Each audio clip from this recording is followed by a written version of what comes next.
Be ready. 5 seconds.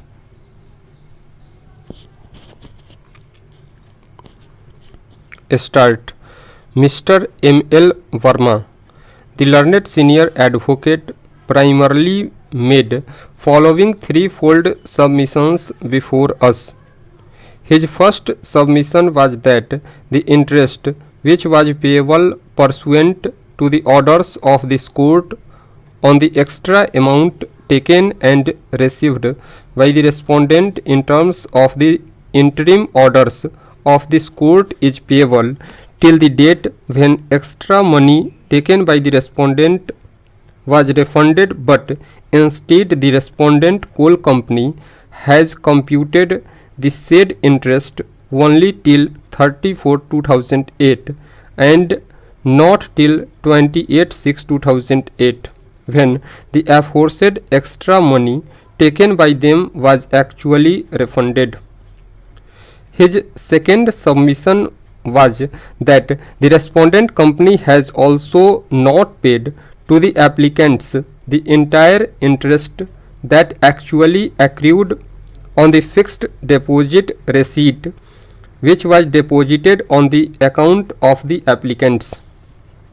It is next submitted by him that the writ petition of the applicants registered as writ petition number 6629 of 2005 is still pending disposal in the High Court of Judicature, Bombay, Nagpur bench, and the said High Court did not take up the writ petition for final disposal, as the issue with regard to excess amount over and above notified price paid prior to passing of the order dated 4/7/2005, that is, from the date on which e-auction scheme came to the existence, is pending consideration before this court.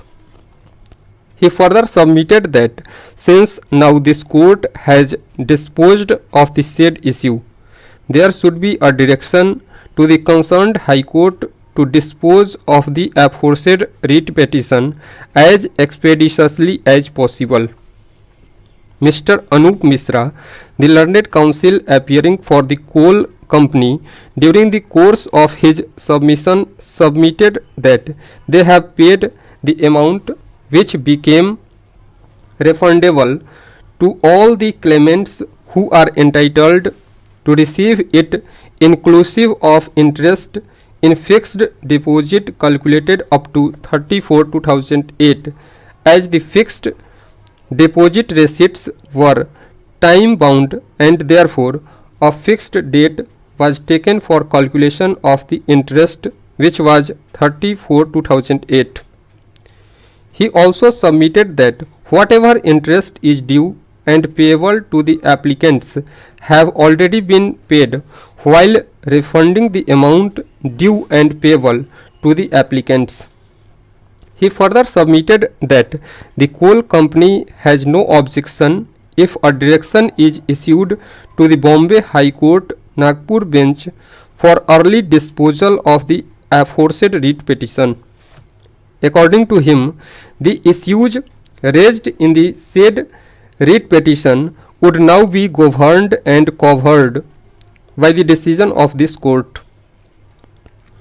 While considering the aforesaid submissions in the light of the pleadings of the parties, we find that the area of controversy and the dispute between the parties, as highlighted in the present application, lie in a very narrow compass, for during the course of arguments, Mr. Misra, learned counsel for the respondent coal company, has fairly stated that the coal company cannot have any objection to pay the interest accrued on the amount payable to be computed up to 28/6/2008, when the amount came to be actually refunded to the applicants.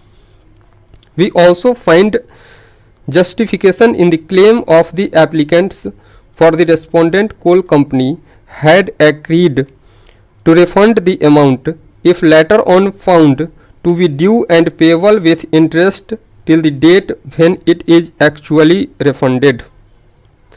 In fact, that was also the intention of the order passed by this court when the interim order to that effect was passed.